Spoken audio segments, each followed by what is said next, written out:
Yes, you're good to go. Aye.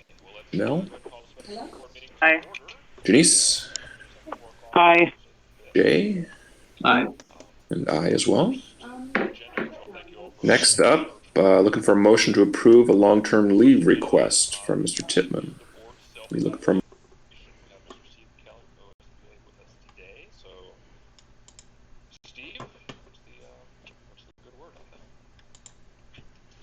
Thank you all very much. Now, this is the first time I've used this particular format, so I want to share a document that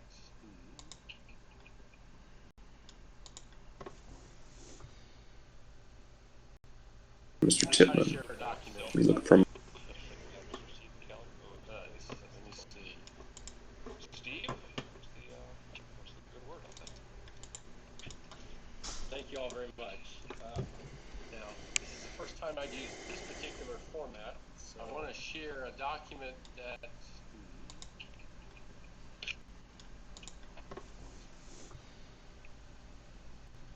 Mr. Titman. We look for 10-cent question is, can you see Steve? No. Thank you all very much.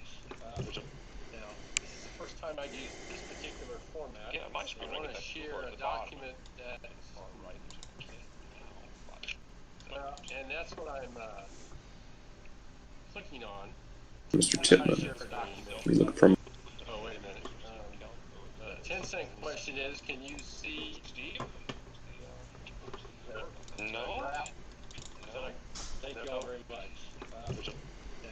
Now, I'm going to present now in format. I want to share a document that.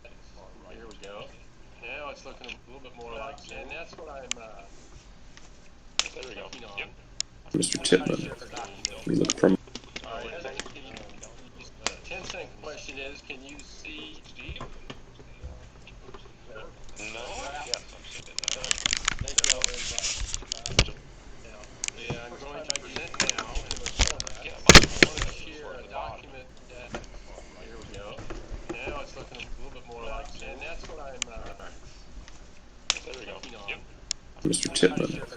We look for 10-cent question is, can you see Steve? All right, so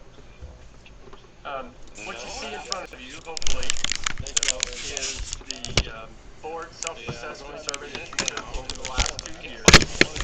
The top bar is this year's results, and the second bar, the lower bar, is from 2019. Mr. Titman. We look for I believe I sent this to you. I think it was yesterday, so I haven't had a lot of time to look at it. All right, so, but I'll just kind of take you through what you see in front of you. Know how many hopefully you're seeing the standard board self-assessment survey that you took over the last 2 years. You'll see in standard one, when you really look at the blue and the green, that's kind of a positive, the always and most of the time response 2019. Mr. Titman. We look for I believe I said standard one and standard two. I haven't had a lot of time to look at it. All right, so the blue bars have. But I'll just take you what you see in front of you. Know how many hopefully you're seeing the standard board self-assessment survey that you get to standard 3 and 4. You'll see in standard one when you really look at the blue and the green, that's kind of a positive, always and most of the time response 2019. Mr. Titman. We look for I believe I said standard one and standard two. We're going to talk about standard blue bars. But I'll just what you see in front of you, hopefully, your survey from your standard four self-assessment survey. You get to standard 3 and 4. You'll see in standard one when you really look at the blue and green, that's kind of a positive, always and most of the time response 2019. Mr. Titman. We look for I believe I said standard one and standard two. We're going to talk about standard bars. What you see in front of you, hopefully, again, standard four self-assessment survey. You get to standard 3 and 4. You'll see in standard one, really look at the blue and green, that's kind of a positive, always and response 2019. Mr. Titman. We look for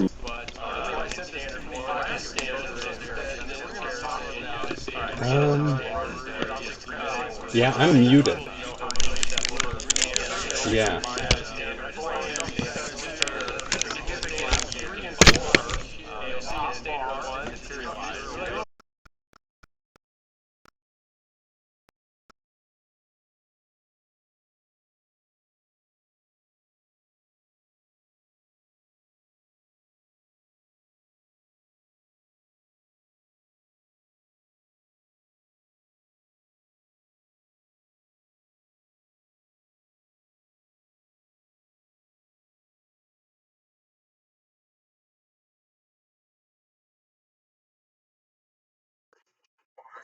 Shrinking my screen a little bit so you can try to see all 5 standards.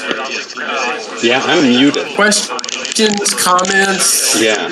observations? I'm looking at the screen right now, and the only ones I see unmuted are Janice and Alan and. Well, how do you see it, Steve, from year to year when you got, a couple new people this year versus last year? Does that play a factor, or how does that kind of work in? I'm sure it does. It's not exactly the same board. I think that's a really good question. And I think this year, if I remember, there was 5 total that responded to the survey, and 3 of the 5 were board members. And I don't know which ones, and I'm not trying to out anybody, so shrinking my screen a little bit so you can try to see all 5 standards. That the board secretary questions, comments, observations. Those 2 individuals are as knowledgeable about the board and what the board does as the board members themselves. Sure. Yes, it could change from year to year based on. How do you see it, Steve, from year to year when you got, a couple new people this year versus last year? Does that play a factor? Yeah, or how does that questions? I'm sure it does. Well, It's not exactly the same board. I think that's a really good question. Focus. And I think this year, I mean, it's helpful to look at 2019. if I remember, there was 5 total that responded to the survey, and 3 of the 5 were board members. So look, just focusing. And I don't know which ones, and I'm not trying to out anybody, so shrinking my screen a little bit so you can try to see all 5 standards. Board secretary, questions, comments, observations. 2 individuals are as knowledgeable about the board and what the board does as the board members themselves. You take it, you'll have a third bar. Yes, it could change from year to year based on. How do you see it, Steve, from year to year when you got, a couple new people this year versus last year? Does that play a factor? Or how does that questions? I'm sure it does. It's not exactly the same board. I think that's a really good question. All right, I'm going to stop. And I think this year, if I remember, there was 5 total that responded to the survey, and 3 of the 5 were board members. All right. And I don't know which ones, and I'm not trying to out anybody, so shrinking my screen a little bit so you can try to see all 5 standards. Window. Here we go. Getting the hang of it.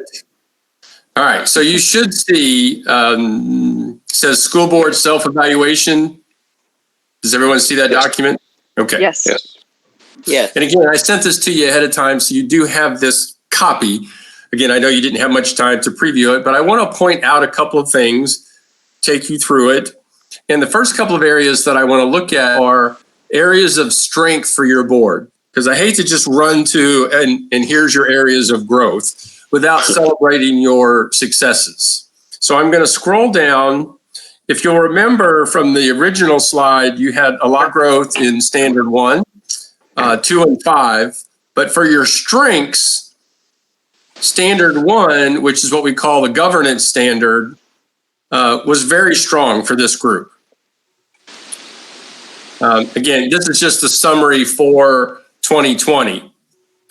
And you see the blue and the green. I just have a tendency to add those together in my mind. You're almost 80%. In standard 2, 75% or in the neighborhood thereof. So 2 very, very strong standards. Again, you see standard 3 and 4, with 4 probably being your greatest area of growth. We're going to talk more about that and talk about maybe why that was this year and how do we correct that for next year. And really want to thank David and Chris for allowing David to kind of tag along, be a part of this process. This certainly is going to impact David's work. He and I had a great conversation yesterday, and we talked a little bit about this and what to expect. But even though this is about the board, and we're going to set some board goals towards the end of the meeting, it will impact the superintendent's work. And you'll see more about that in just a moment. And then standard 5, again, a relatively strong standard, a little over 60%. Right, so I want to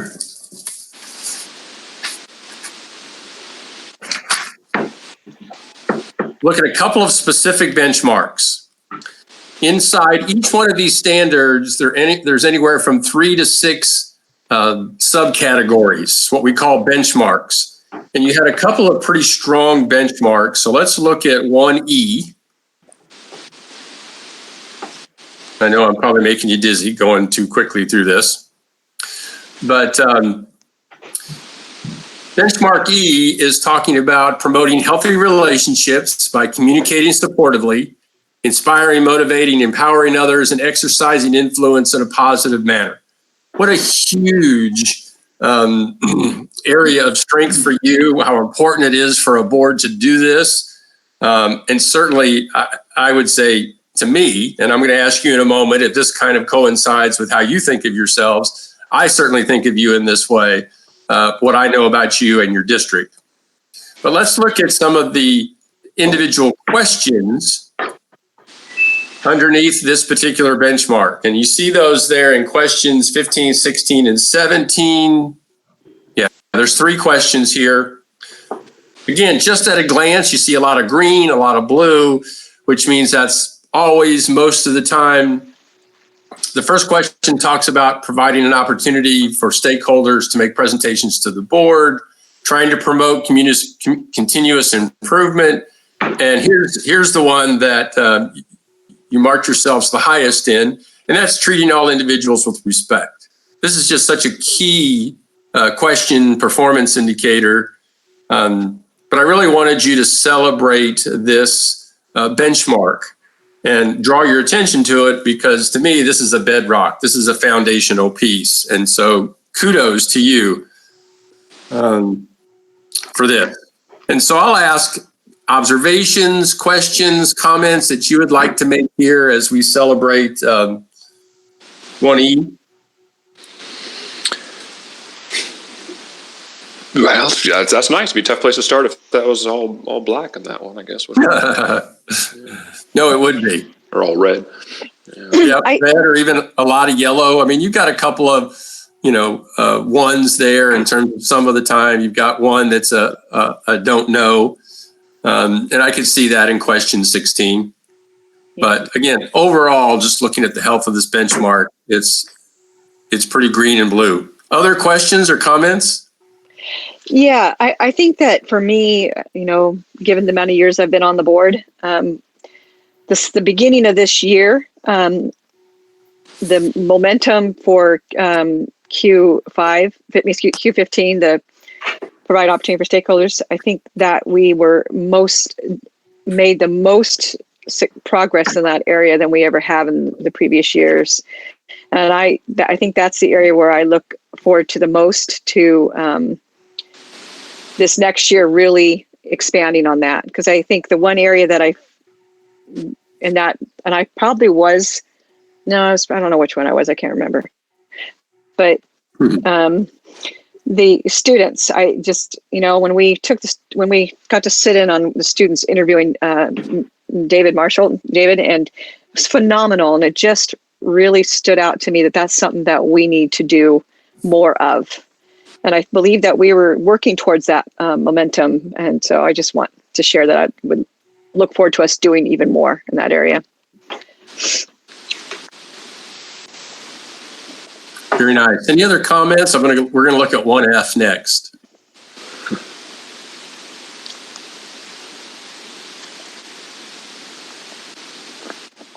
All right, so let's continue. These were your two highest ranking benchmarks. I do a rudimentary kind of analysis, numerical analysis, and these two you scored the highest overall, which means you've had the highest number of greens and blues essentially. But F is, and again, I just think this is, again, kudos. This is what I think of when I think about you guys, but working together as an effective and collaborative team. That's the benchmark. And then you see the questions are what we call performance indicators. And I think there's 4 questions here. Yeah, I'll try to get all of them on the screen. And question 18 is about working with the superintendent around trust and commitment, professional development. You guys do really well in this area.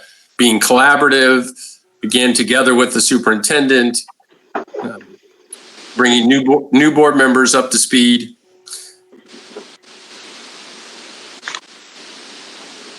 Thoughts, questions, comments when you look at this data?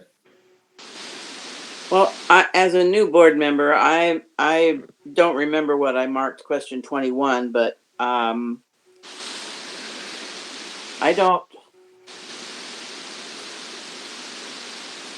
don't feel like I got a lot of orientation. It was like I jumped in and kind of read cues from everybody else, but and asked questions and called people, and I got support that way. But I don't feel like I got any kind of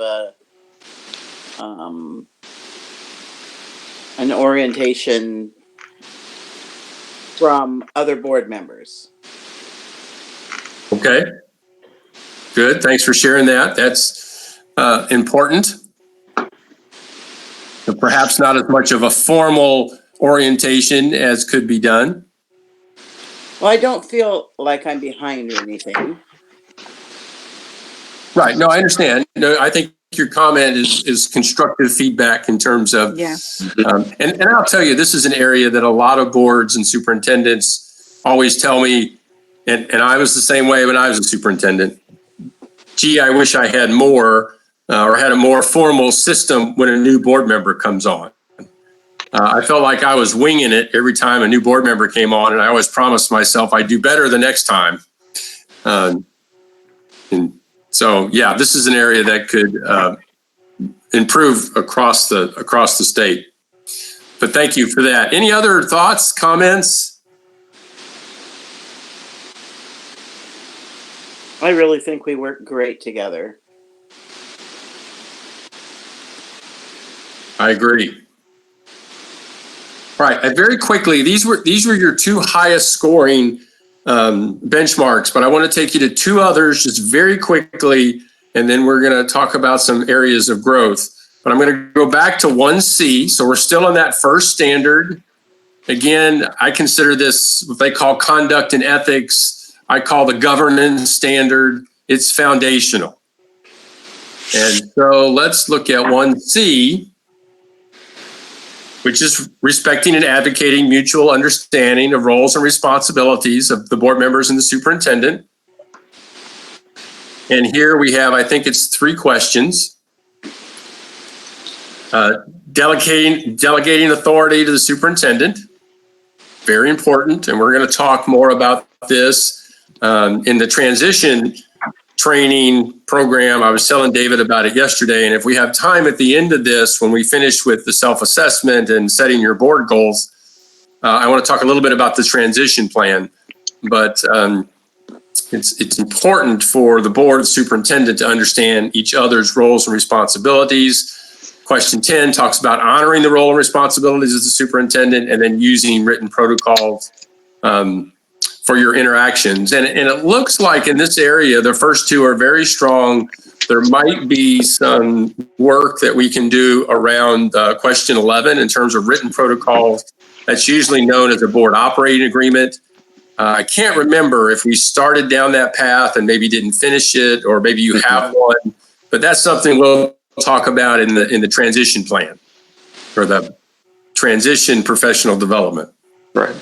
Yeah, we did go down that path, Steve, but of course we've changed superintendents and we, kind of didn't probably stick to it very well. So. Right. Understand. Hey, and you're not the only ones. Okay.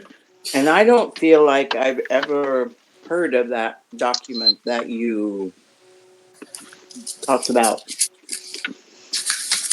Well, Janice, I think we did frame up one kind of as maybe a draft. I'm not exactly sure what state it got into about this time last year. And then we had the transition of superintendents, and it was never implemented and followed wholeheartedly. Well, this time last year, then I wasn't on the board. Right. Right. Right. Which would explain why I've never. We've had a lot of transition in your district, so I don't want anybody to feel like, this is not a negative experience at all. So I want to run to one more, but any other questions or comments about 1C, basically roles and responsibilities?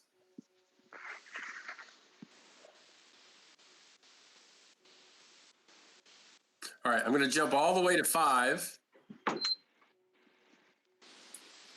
Standard 5? Standard 5.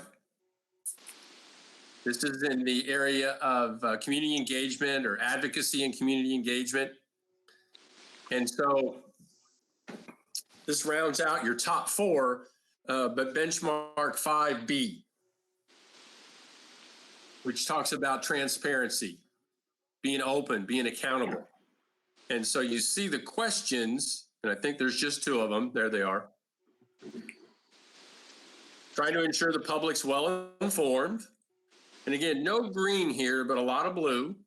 So some room for improvement, but overall, most of the time you're trying to keep the public informed of what your role is, and then conducting your business in a transparent and an accountable way. To me, this goes along with standard 1, just being open, accessible, working together, trying to connect with your community. Questions or comments?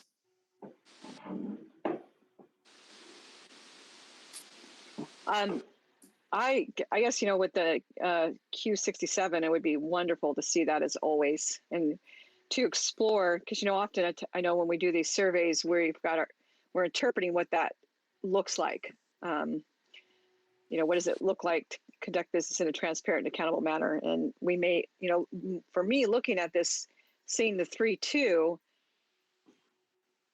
I would like to explore at some point, okay, well, what does that look like so that we can get to where we have everybody saying it's always occurring? I think that would be important. That's a crucial thing. Right. And we can circle that and come back to it. Or while we're here, why don't we take just a couple of minutes and talk about what would it look like to improve in this area? And maybe a couple of people can offer a couple of suggestions. Again, don't want to spend a huge amount of time here, but I think you bring up a good question, Catherine. And so let's take a moment, and what would this look like to improve in this area? And this, I think, would really help David as he's coming on board so that he can help the board in this process.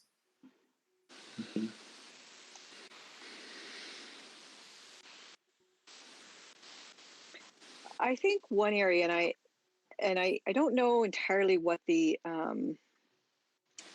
answer is, but sometimes I think we still put too much emphasis on, and this is with COVID-19, this is 100% understandable.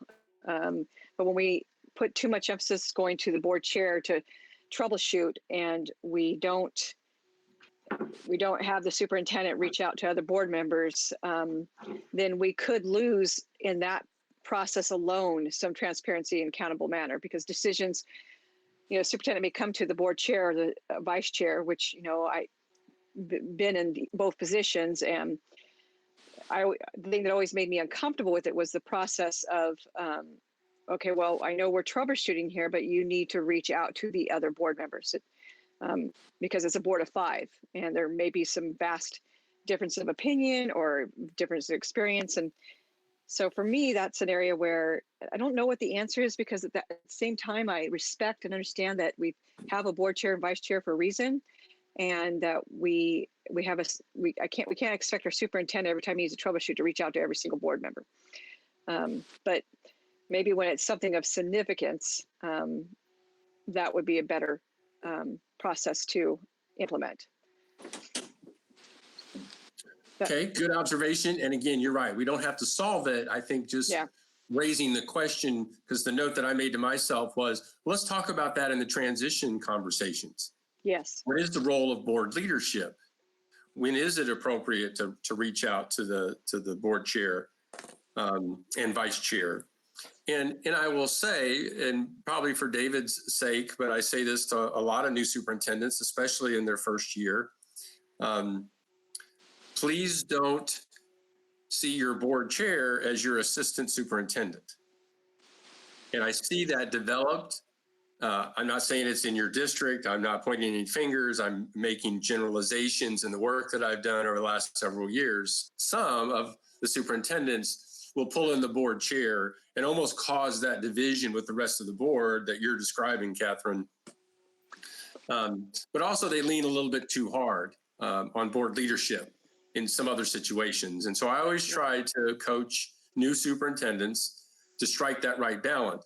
The other thing that's important in this line is for the superintendent and the board to clearly understand what their roles are.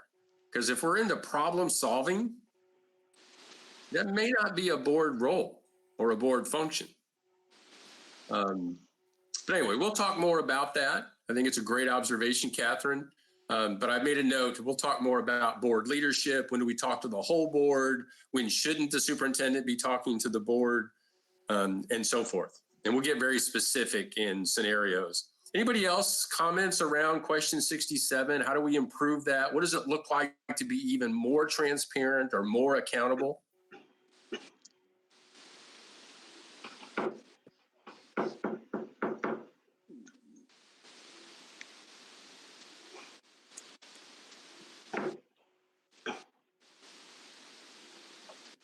All right, well, we'll talk more about that. But I'm going to take us on. We've celebrated 4 really strong benchmarks for you. And again, remember, this was a strong benchmark for you, even though we can see some areas to improve in. All right, I'm going to take us up to 3 benchmarks and go through each one. These are potential areas of growth. And I'm going to start with 3C. Again, I don't know if you're following along with the copy that I sent you, but I'm going to bring up 3C. Now, 3C is a big benchmark. It's got like 7 questions. Let me start with the benchmark description. And this is really around the area of support, and specifically in curriculum, technology, and facilities. So there's a lot here. And this is a standard that I see a lot of boards say, I don't know. There's a lot of these questions that I don't know. And you had a fair amount of what we call the black responses, the I don't knows.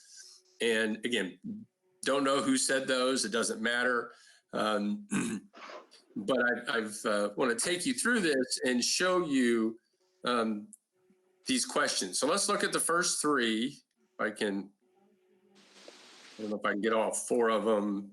Yeah, there's 4. Okay. Yeah, let's do 4. Then there's a second page.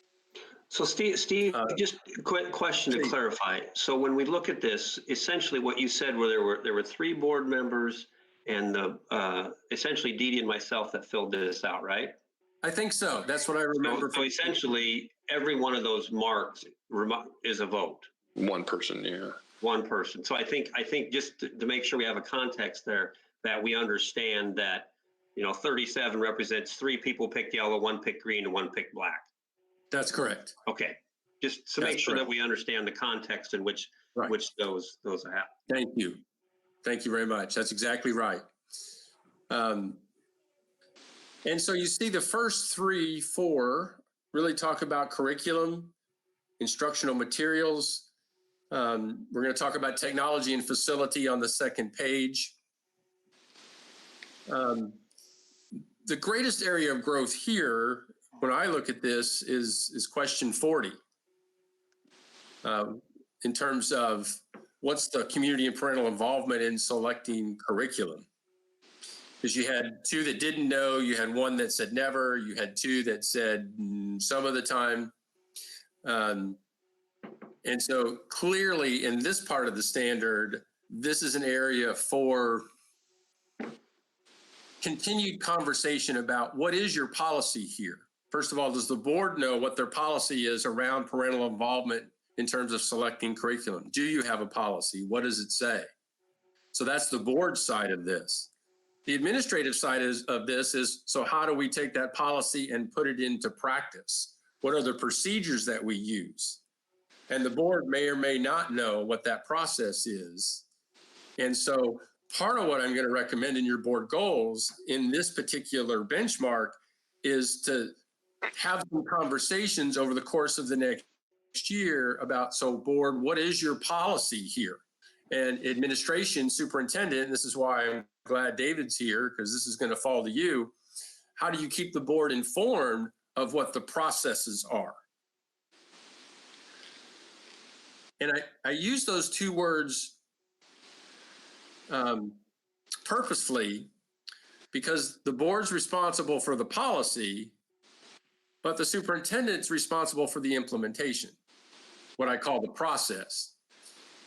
It doesn't mean the board can't be informed about the process. It's just the board shouldn't micromanage the process. But again, we're going to talk more about that in the transition piece. But to me, there seems to be more education needed, probably in question 40, maybe 38 and 39. You had some of the time kind of responses. What would be interesting, and again, I don't want to know, but when I look at questions 38 and 39, I wonder if the yellow is the 3 board members and the blue and the green was, Dee Dee and Chris. But anyway, doesn't matter. Those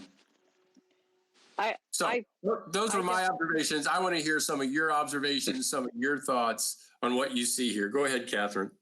I definitely think we need a goal around Q39. The ensuring that, when we're having to make decisions about the budget, ensuring that decision isn't made by, okay, we're just going to divvy up what we think we have and give it to all 3 buildings and then have them figured out. It needs to be a more aligned district-wide decision process, not this is how much money you have to figure it out. More or less, do you follow me? I just feel like Catherine. And the distinction I want to make is you're talking about a district goal. Yes. But you already have district goals. Okay, so as a board, I think, how do we explore that one? Because you have district goals because I know, and now again, you may not have looked at them much this year because our work got interrupted. But that is the district goals. I believe there's 3 of them, and that's what your district leadership team helped you create. Yeah. And I guarantee you one of them is around student achievement. Mm-hmm. And so your comment about creating a budget, yes, should be to support very specifically those 3 goals. And so as you go through this process over the next month or 2, it's very important to bring those back out, to read them, to look at them and say, how is our budget supporting these district goals?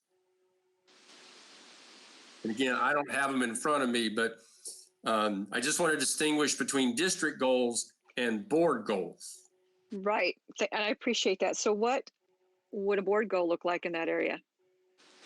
Well, I'm going to show you some board goals for benchmark 3. Okay. I mean, for this 3C, sorry. Okay. That's all. I reviewed those. Okay. Because you've got a curriculum, issue here with question 40. 38 and 39 talk about supplemental materials, instructional materials, the right budget. We're going to talk about that in just a moment. Other thoughts or comments or observations here? And again, I'm not talking to just the board, Dee Dee, Chris as well. David can chime in as well if he doesn't mind. No, not at all. I just started to say that. Thank you. it may feel a little out of context, but certainly we welcome your suggestions. And so again, remember, I'm going to go back up to the description of looking at those. I think looking at those, they provide you with a rubric of sorts to work on.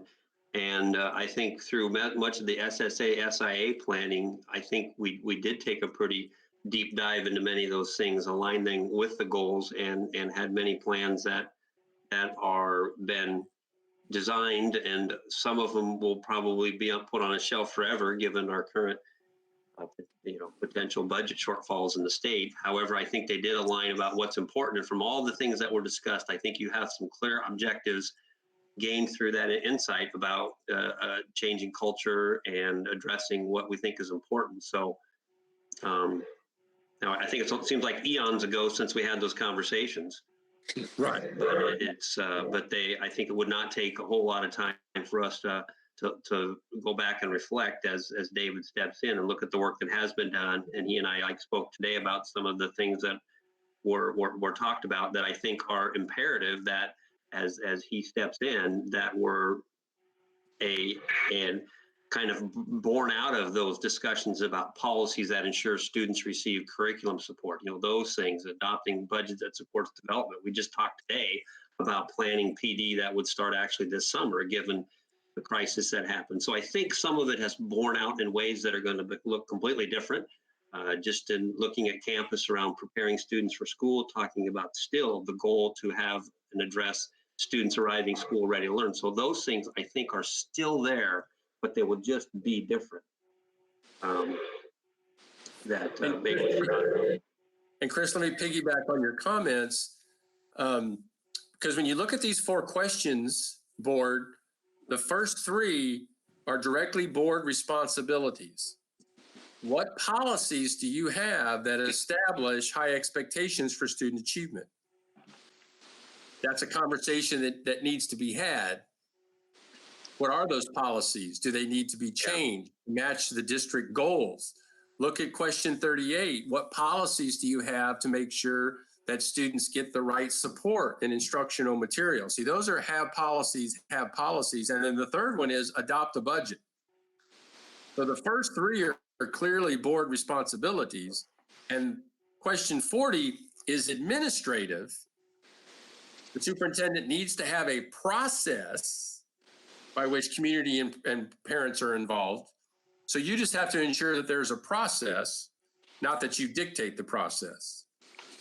So there's a role for the board in all 4 of these, and you're going to see in the next 3 in just a moment. But I'm a bit remiss because, in our original schedule tomorrow, the board and the new superintendent and your district leadership team would be meeting to talk about your goals and your progress towards those goals.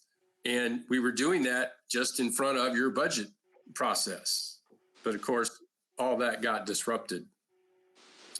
So we'll get that train back on track, and you're going to see how in just a moment. Let me get to the other 3 questions in this group. But before I go, any other thoughts, comments on this group of 4? Thank you, Dee Dee. I got those district goals. I'll try to share those in a few minutes. All right, so let me look at the last 3 in this area. And question 41 still talks about curriculum, more about the evaluation of it and making sure they align with state standards and district standards. That kind of goes with the first 4. And again, what policies? And this is a question that the board can ask the superintendent and the new superintendent coming in. What are our policies that guide rigorous and regular evaluation of curriculum? And if he can't find it or you can't find it, then that's probably policy work that we need to do. Question 42 and 43 talks about technology and facilities. So the first 5 questions really talked about curriculum and a lot of parts of the curriculum. Question 42 talks about technology. What what is the plan? What is your technology plan? Do you have a process in place? And then question 43 talks about facilities, construction and maintenance. And again, question 42 and 43 are largely administrative. This is the detailed work that the superintendent does. But the board can and should be aware of what the processes are, what the plans are, and the fact that they exist and they're being executed. So not a direct board function, but certainly board needs to make sure the superintendent has something in place. Thoughts, questions, observations, comments on this group of three?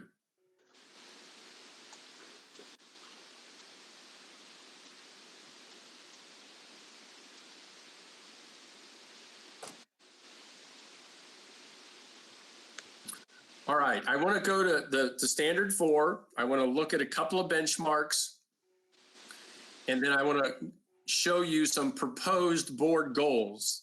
And one of those board goals is going to cover this, what I'm calling support, the technology, the curriculum, the facilities, and you'll see that in just a moment. So let me get down to 4A.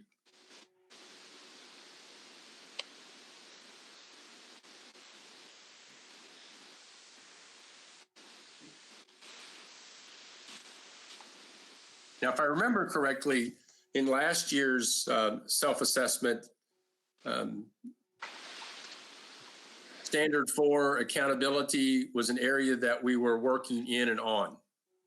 And so benchmark A talks about continuous improvement throughout the system. This is essentially the benchmark that talks about your strategic plan. And so let's look at the questions here, because I think there's 4 of them. Here we are. And you can see the first 3 specifically talk about the strategic plan. Now, the strategic plan, as we have talked about in the past, is an administrative function. It is what the superintendent uses to guide the work of the district. And I know you guys have done a tremendous amount of work on that this year. And a lot of that came through the SSA and the SIA. And Chris, I know you've done a ton of work there. And so what you see here is there a plan, now that you have the strategic plan in place, for the board, along with the superintendent, to review that progress?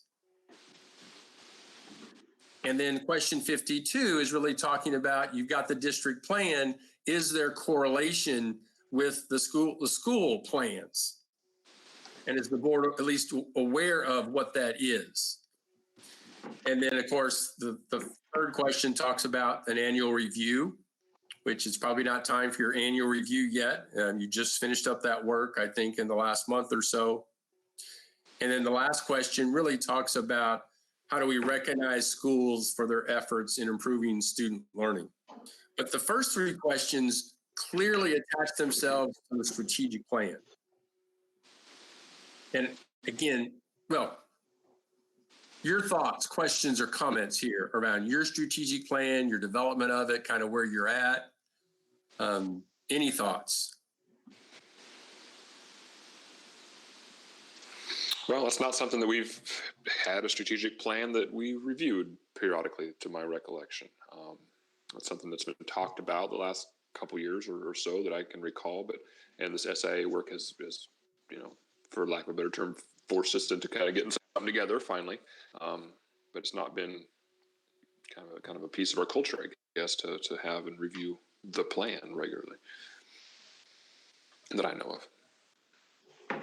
Well, mostly because we haven't had one, which would make it hard to review. But the work that Chris and the administration put into the SIP plan, even though I know realistically, from a financial standpoint, we're not going to be able to reach some of those benchmarks or those goals in that plan. I think it's still a really important place to start, because they did an immense amount of work in determining where are we at, where have we been, where are we at, and where we want to go, and what's most needful.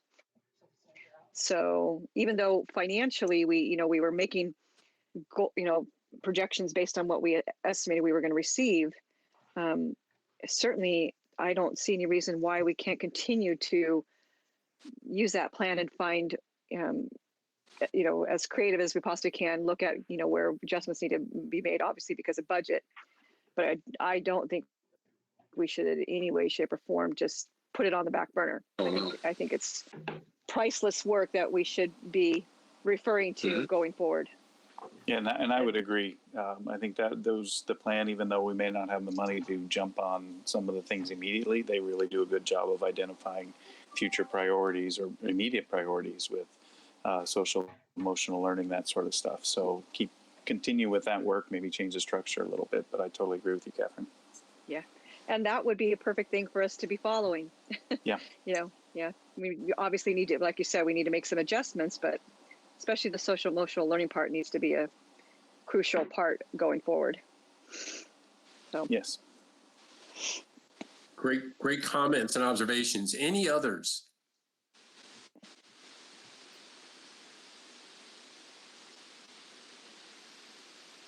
So I agree with you. Tremendous amount of work was done this year on this strategic plan. And regardless of the financial context, trying to follow that plan or strategy, again, you'll have to make adjustments for support. And that's what you should do in this upcoming budget. You need to look at your district goals and you need to look at that strategic plan, which was built on those goals, and say, how do we support? And you may have to go inside there and say, well, I can't do A or B, but we can do C and D. And this is where we're going to focus our support, our time, our energy, but still use and build on all the work that you that you invested this year, because it was a tremendous amount of work. So this really talks about your strategic plan. It sounds like you have one now. Now we need to continue to use it, and would strongly encourage that you're looking at that alongside of your budget work over the next month or two. How does this budget further at least part of our strategic plan and or our district goals? And again, for the board, it's important to focus on the district goals and let the superintendent, both present and incoming, focus on the details of the strategic plan. Other thoughts, questions here? I'm going to move us on to our last benchmark, and you're going to see they're somewhat interrelated here. All right, let's look at 4C. Very quickly, just to look at 4B, it's inside this benchmark or this standard of accountability. A lot of high marks here, lots of blue and green for the improvement in your superintendent process. And I know we're going to talk more about that in the executive session coming up, but certainly some improvement in this benchmark. But let's look at what I call 4C, and that's really measuring student academic progress throughout the system. And so this is where the board, the strategic plan belongs to the superintendent, and he shares the success or challenges or both of the strategic plan with the board. But here's where the board keeps an eye on the district goals. This is what we had set up for this year that we didn't get to. And that's what we called your monitoring plan. If you'll remember, we set up your district goals. We talked about what data the board was going to look at, high-level data, along with your district leadership team and along with your superintendent. This is not the strategic plan, but this is where the board keeps their eye on the overall progress towards the goals. And especially when you look at question 60, regularly looking at data, including disaggregated data to measure progress towards district goals. No blue, no green here. This is an area of growth. Same thing for question 61. As the board looks at the progress or lack of progress towards district goals, they have to ask the question, what can we do to support the progress? close those achievement gaps, is what you see in 61. So again, this benchmark really looks at monitoring the board, sitting down with staff 3 or 4 times a year and looking at student data. And again, not on a classroom level or even a school level. That's the superintendent's job, but at a high level. And again, we never got there this year. That was going to be tomorrow's task with your district leadership team. And you're going to see in your proposed board goals where I'm going to encourage you to pick that back up next year. But that's what this benchmark talks about. So again, questions, observations, comments as you look at this group of questions?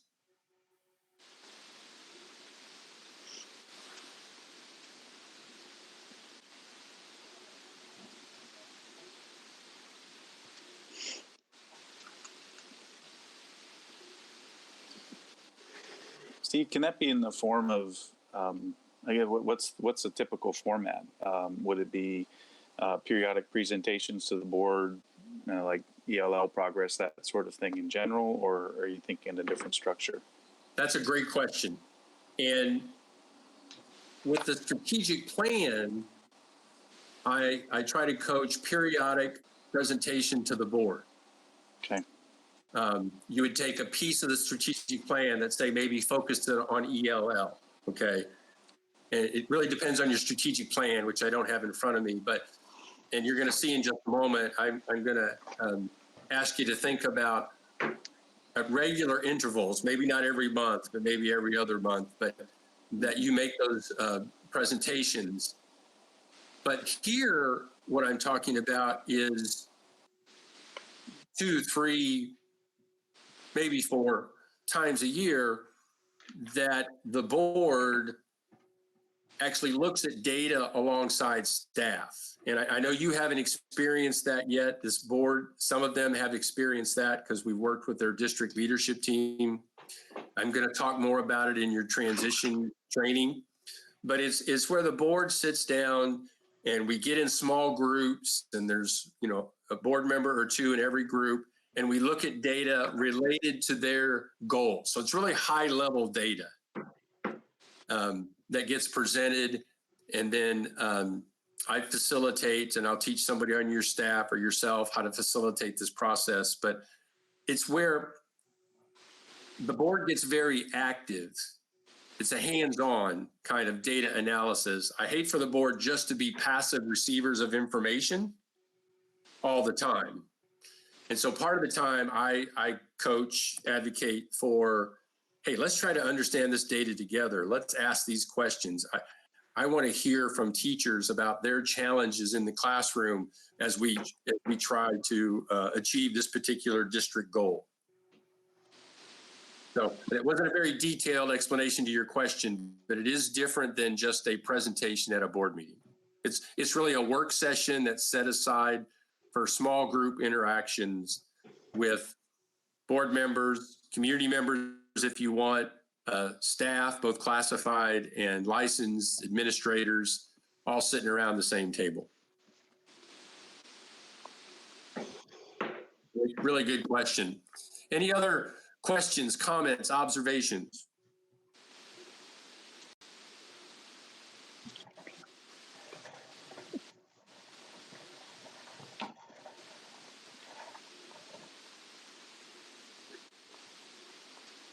All right, let me then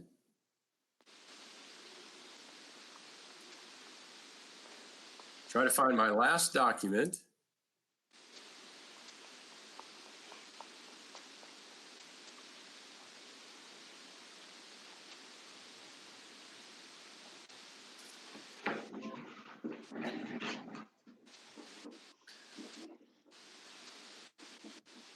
And it's sometime at a future board meeting, I'd like for you to officially adopt this or something like this. We can certainly modify it. I generally advocate for no more than 3 goals. And again, this is for the board. These are not district goals. This is for the board to achieve during the next school year. And so let me take them one by one, and I'll refer back to what we just talked about. So a moment ago, we just talked about monitoring the district priorities. And so this is where I would advocate for the board to work with the superintendent and what we call the district leadership team to monitor district priorities and, of course, the corresponding strategic plan. The concrete action for the board would be for you to calendar. So as you put together your board calendar for next year, pick 3 dates, probably one for each priority. Put it on your calendar, and then, you know, hopefully have me back and let me facilitate at least the first 1 or 2. And then I can teach somebody on staff there how to do that, whether it's David or, you know, a designee. And we can make that part of your transition planning work, which I'll talk about in a moment. But this first goal is the work that this board has done over the last 2 years. You know, we started under Sean. This was the PSP work. Yeah. And we did it a little bit this year, but then we got disrupted with the SSA, and that would have been tomorrow's work. But what you see in parentheses there is 4C. So that's the standard for benchmark C that we just talked about. So this is the board getting their hands dirty, looking at data, not just a presentation, but working along staff. And I know I've said this to the board, and I'll say it for David's benefit as well. When I was a superintendent, which seems 1,000 years ago, we did the Lighthouse training, which was 2 years of professional development. And if I had to point to one thing that single-handedly changed the culture of that district, it's this. It's working with the district leadership team. It's getting the board from behind the board table, stepping out, asking questions, interacting with staff in a way that was foreign to them.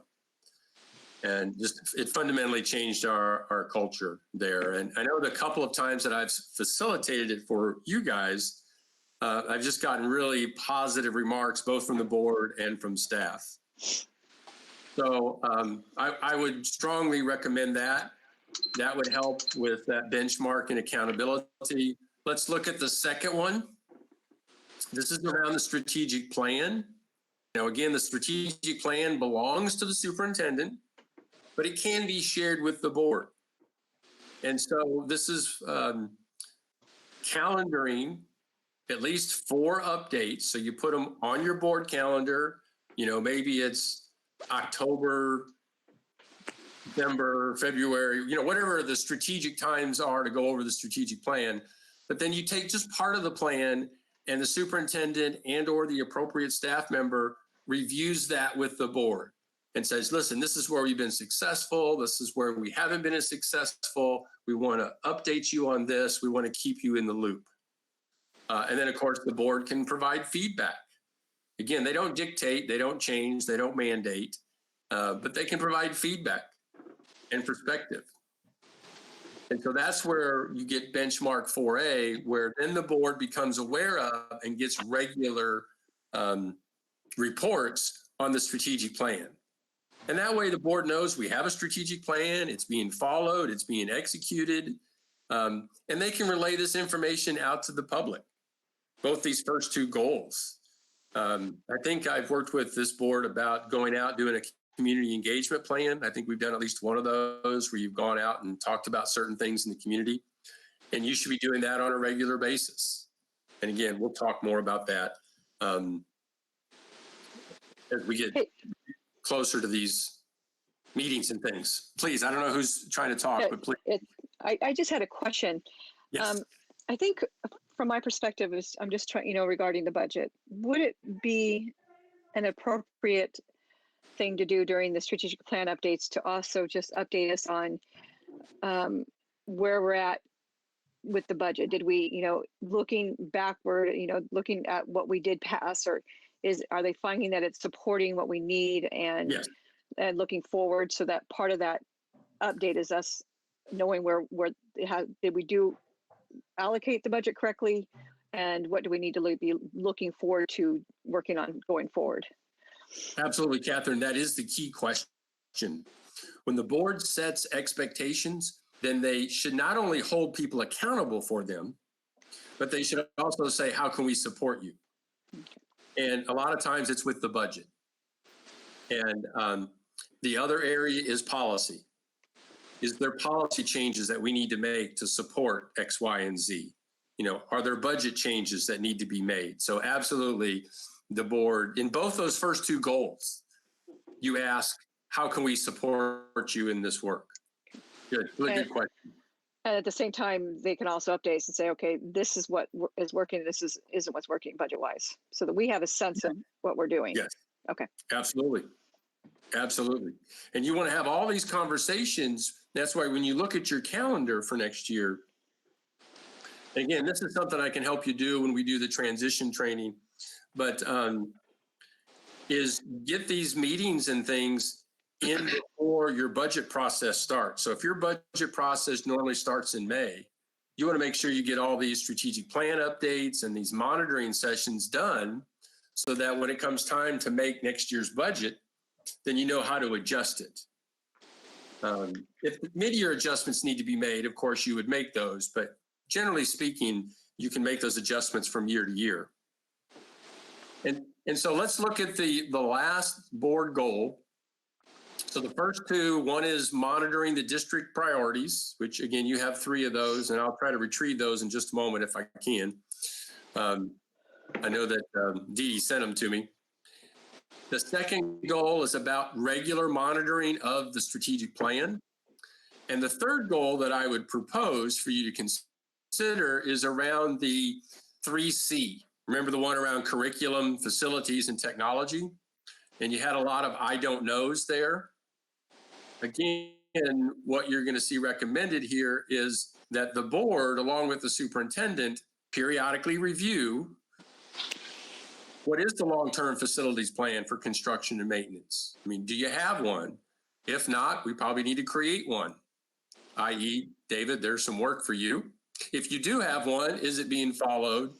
And so forth and so on. And so that can be shared with the board. And again, board, you receive that information, you give feedback, but remember, this is an administrative function. And like Catherine just said, how can we support you in this work? Same thing for the technology plan. You see that listed there. What about the evaluation of curriculum materials? And what about the curriculum selection process? So each one of those bullets I pulled out of those questions in that section that you need more knowledge around, that the superintendent needs to share with you so that you know that you're appropriately supporting in all of those areas. And you need to know what policies guide those areas. And so the superintendent would bring those forward, say, here are your policies that guide this work. And I would take them one at a time. Don't try to tackle all this in one board meeting. But let's look at the related policies. Are they sufficient? Are they supporting the work? And then superintendent shares with the board, here are my processes. Here are my systems. Because I know David and I had a lot of conversations around systems. Here are the systems that are in place to make sure that we're making progress. And that's shared with the board. And so again, you see here, my recommendation is to have 4 review sessions, 1 for each, no later than, I put April 1st. I was trying to get ahead of your budget cycle. But you could put May 1st there. But this is all related to that first benchmark that we talked about, what I called 3C, what I call the support standard. So those are the 3 goals that I would recommend in some form or fashion. I would love your reaction, your comments, your questions on these 3 goals as it relates to your self-assessment. I think they make a lot of sense, don't they? I mean, those are the areas that we're at least confused about or unsure about on the survey there. So definitely jump out as 3 that would tackle those areas. I guess it's a matter of probably trying to calendar things in the right order and make sure we kind of have the right pieces in play, right, at the right time. If we're talking about, building a budget that supports student learning and our policies that support those same things, how do you?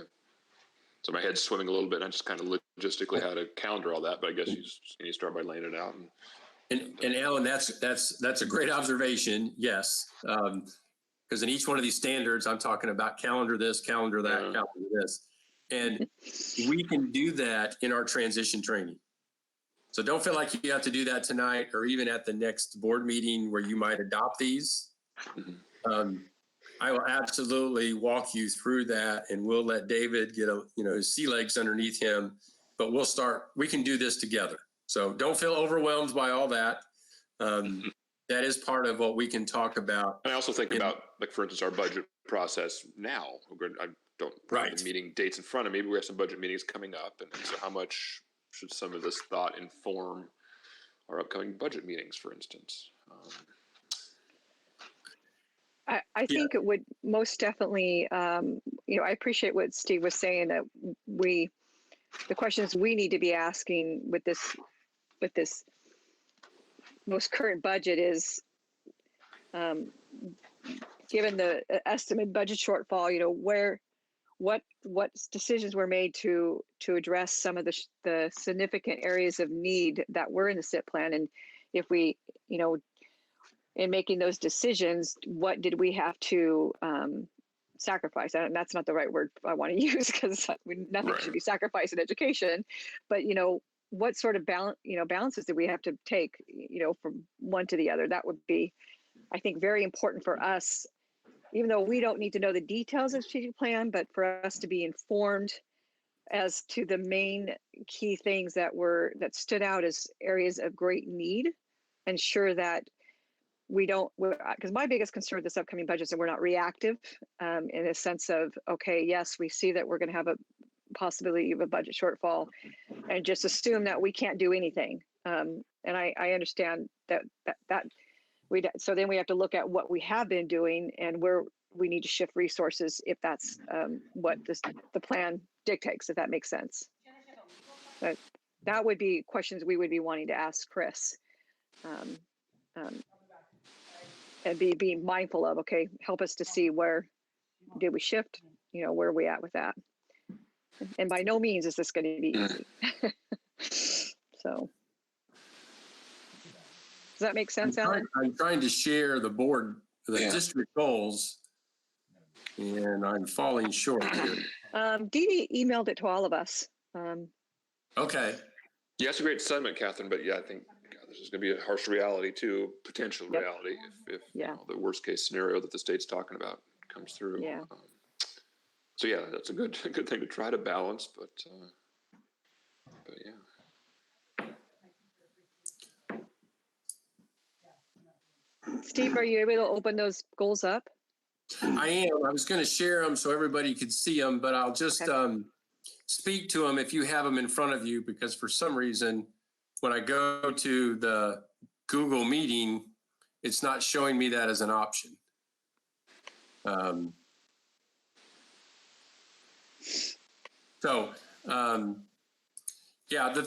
three areas of focus for the district the first was around student success. And then you gave a bit of a definition of what that looks like. And I know and it's not included here, but I'm sure I can find it for our transition conversations. What kind of data was the board going to look at to measure that student success? The other area of focus for you is around staff recruitment and retention. And so recruiting, developing, and retaining high quality staff. And then the third was about relationship building. And so as you look at your budget over the next 2 months, less than 2 months, I really want you to have these goals off to one side, saying, how does our budget do these things? Because if one of your areas of focus is staff recruitment and retention and development, then as hard as it might be, that means you probably need to put dollars into professional development. If that's not going to be an area of focus for you this year, then you're going to have to say that and set it off to the side and say, we're going to focus on something else. But would love to see you make conscious decisions around these three district goals. And don't forget the strategic plan, because that's the details underneath those three goals. that Chris and his team have developed. So, Well, so go ahead. question. So, this was developed with the DLT team, and then since then we have, Chris and the admin team did a phenomenal job of going out and getting feedback from all stakeholders, and it was some very priceless information. I mean, just valuable information, and so I wonder, that's going to be newer information than the goals that we set prior, because we set that prior to going out and garnering that and doing a more in-depth study. So I think it'd be important to get a sense of what they came up with so that we can look at that going forward in addition to what we currently have and see, do they still align? Is there some shifts that we need to be mindful of to make? I completely agree. You don't really have time to shift your district goals. Yeah. And I think your district goals are global enough, okay, high level enough. You want to focus on student success. You want to focus on development of staff and relationships. Okay. Take all the work that Chris has done, the detailed work underneath it, to fine tune your budget. I still think your areas of focus are applicable, but underneath that and in your budget, you're going to want to follow the recommendations of Chris and his staff in terms of how do we fund the strategic plan that's been built, because that's the detailed work. Okay. So I wouldn't try to shift those goals too much. Now, you might say, this is a year we can't afford to invest in a lot of recruitment of staff or professional development from staff because we've got to put the money elsewhere. And then you just acknowledge that. Okay. Our priority is going to be X. And that's where you put the money. Say it's around student success, and you want to make sure you keep every staff member that you possibly can. And that's how you build your budget. And so, this year we're not going to have money, much, if any, around professional development. Even though that's our second priority, we got to make choices. But I would just love for you, all of you, to have that conversation in that context of those three priorities and your strategic plan. All that work you did this year is the context for your conversation, so that you're making very conscious choices, because as we all know, there's not going to be a lot of money. You're going to have to make conscious choices, no doubt about it. Other thoughts? I'm about done with the self-assessment survey, the results, your goals. Again, I would love for you just to, now that you have a little bit more context and understanding of those three goals, when is your next board meeting? The 20th, I believe, this month. So perhaps on the 20th, you could put on the agenda to discuss and possibly adopt these goals or modify them as you see fit.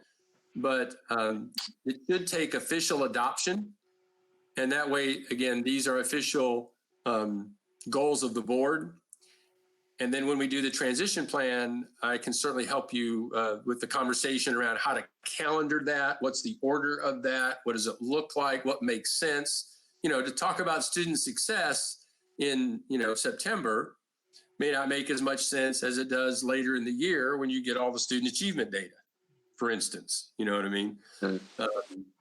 Staff professional development. Perhaps there's a better time of the year to talk about that.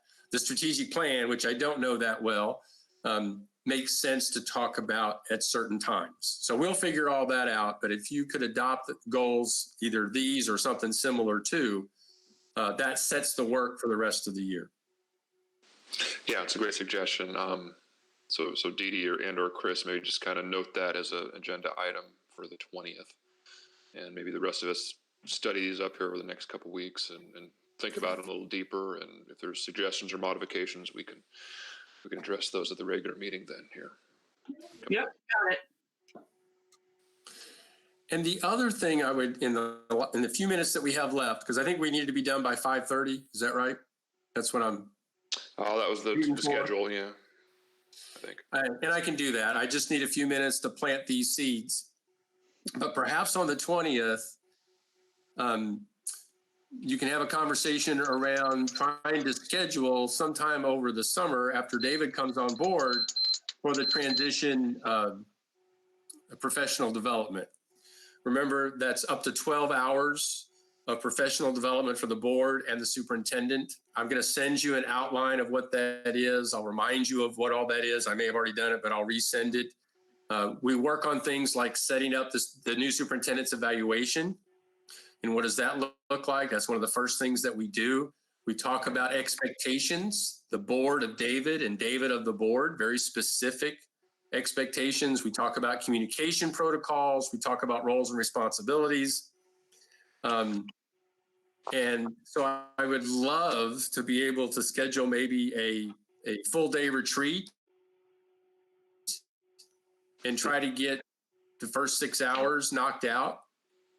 And then we use the other 6 hours to perhaps do the work around the district leadership team, for me to come down and do some modeling of what a monitoring session looks like, and just plan for the use of those hours. But I'd love for you guys to start looking at your calendar, look at July, August. Hopefully, I'm going to be let out of my cage and I'll be able to travel. You know, it's killing me, and I'll be able to come to Brookings. But I would really like to do this face to face, but, and I'll come down, 3 hours at a time because you pay the travel costs. But if we were thinking about a 6 hour retreat, whether it's in the middle of the week or on Saturday or whatever's good for you, but if you can add that to your agenda on the 20th, I'll send you some dates ahead of it. These are really critical conversations as the board builds that relationship with the new superintendent. And we're setting expectations for one another in the areas that I just talked about. So just be looking for that email. If you could talk about that on the 20th, I'd love to get it on my calendar as soon as possible so I could reserve that for you. And again, we can do it in 4 3-hour chunks, or we can do 6 hours and then a 3 hour and a 3 hour. I really would like to help you with your board goals as part of the transition plan. Right, and that's right. And just to remember, that's part of the search services, right? That's yes. Part of the package. Right? That's right. All you pay for is the travel. The actual training and all that is part of the search package. That's right. You have up to 12 hours of professional development. Yep. Yeah, let's definitely look at getting that on the agenda then next time. Okay. Excellent. Okay. That's what I have, and like I said, I'll Gesundheit. I appreciate that, Steve. I'll send you dates, and again, like I said, hopefully on the May 20th, we can get close to at least putting that first date on the calendar. We don't have to put all 12 hours on the calendar, but David can look at his calendar. Board can start looking at yours. Again, I assume it's going to be after July 1st when David's officially there. I'd love to do it in July or August at the latest, because some of those are really critical conversations that need to happen early in David's tenure. Yep, I agree. Totally agree. Okay. Going to make this every effort we can to engage Steve and get some professional development. That's great in my book. So, okay. Well, thank you, Steve. A lot of good stuff. A lot of You're welcome. You're welcome. If you have any questions about tonight, anything, email me, call me. I think all of you have my number and stuff. Happy to go into a further explanation. I might suggest we take a few minute break. Come back. Yes. 5:30. And before that, however, I think. Yeah, please. Sorry. We got one more item. Yeah, we got one more discussion item here, and hopefully it won't be too long. And so, are we going to, as a matter of order here, are we going to come back on another meeting link? Is that right, Dee Dee? Yes. Executive session. Okay. Just to clarify, everyone, there's a second meeting and a new meeting link for the next portion. Don't leave yet, but that's coming up. So I guess thank you, Steve. The next discussion item we'll get to here, just hopefully take a few minutes, is to talk about the OSBA board conference attendance. And this was put here kind of the recommendation of Jared and Mr. Eberhardt. And I don't know, Chris, if you wanted to jump into this, or maybe I can give my impression of what we need to kind of think about. You want to give your impression? You said? Yeah, well, sure. I'll go ahead and start, and you Yeah, can please. correct me where I'm wrong here. But the recommendations kind of come through Jared, and looking at the reality of the budget next year is really where this started, and the kind of the desire of keeping things trim next year as best we can. So his recommendation is to look at limiting each individual board member to only one OSBA conference this coming year, rather than potentially two each. Did I kind of hit that on the head, Chris? And I want Yeah, to. I think the total cost of doing both of them is, as we're looking at trimming the budget, it's about equal to a classified staff person. So we wanted to make sure thoughtful and put it into real terms about what that is. And certainly I think the training is awesome. We do not know for sure if the July one is even going to occur. So Right. that might not even be an option if there's not hotel stay and travel. And so the cost may change. So being thoughtful, that costs between $12,000 and $15,000. And I also want to be clear that this particular budget item is a board decision only. So this isn't necessarily, we can override the district's recommendation itself. So that's my understanding on that. So, but we want to bring up for the group here and see if anyone has any particular thoughts on that kind of self-imposed limitation or not. Well, I do think, given that what we're dealing with budget-wise, it would be wise. I think normally the summer conference, I haven't been able to attend for quite a few years, but normally the summer conference is for brand new school board members, which we don't have this year. There is some really good, and I'm sure actually if this conference does occur, I'm sure it's going to be an unusual one in the sense that there's going to be some really up-to-date information in terms of what's going on in the state and the impact of COVID-19. So maybe it might be wise to have one board member there. I don't know, but again, we don't even know if it's going to occur. But I do think it's something we need to monitor and be mindful of. I don't know when the last time the whole board went to both. I think it's been quite a while. So from the financial standpoint, I don't know if we've been it, but I don't think that's what's been occurring. Right.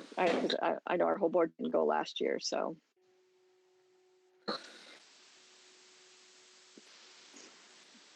They may end up going virtual, and it may be something that would be of value to us in terms of updated information regarding COVID. So I think it's something we're just going to have to monitor. Yeah, I think the purpose of budget building, I think Jared's probably looking for a little direction on how to kind of plug the numbers in there. I tend to agree that for budgeting purposes, I can get behind the idea of budgeting the smaller number, if you will, unless anybody's kind of got a dissenting opinion here. Did you say that it costs $10,000 to $15,000 for each board? No, by the time you send all board and support staff, Yeah. That would go That'd be per conference. So to put it simply, we can either put $30,000 in that budget item or 15. Yeah. More or less, right? Is that kind of what? Yeah. Yeah. I mean, I definitely think the November one is a very crucial one. My hesitation of not budgeting for the summer is there may be valuable information that sending the board chair or one of us to. I don't know. I wholeheartedly agree. We do not all need to be going to that summer one. And maybe that's just, we can make that call if something sounds interesting. Maybe one of us would go to that in lieu of the November one. I think there's a lot within the whole board being November one. So if we had to choose, I think we would choose the November one. And I think it would be wise for us to budget. Yeah, that's true. That's my feeling. I would like to go to both of them, but definitely I would choose the November one if I had to choose one.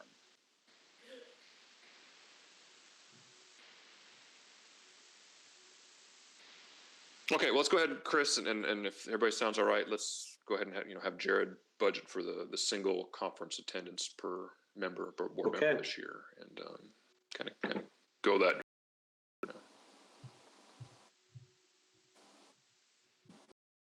Appreciate that. Anything we need to discuss at the moment? Anyone?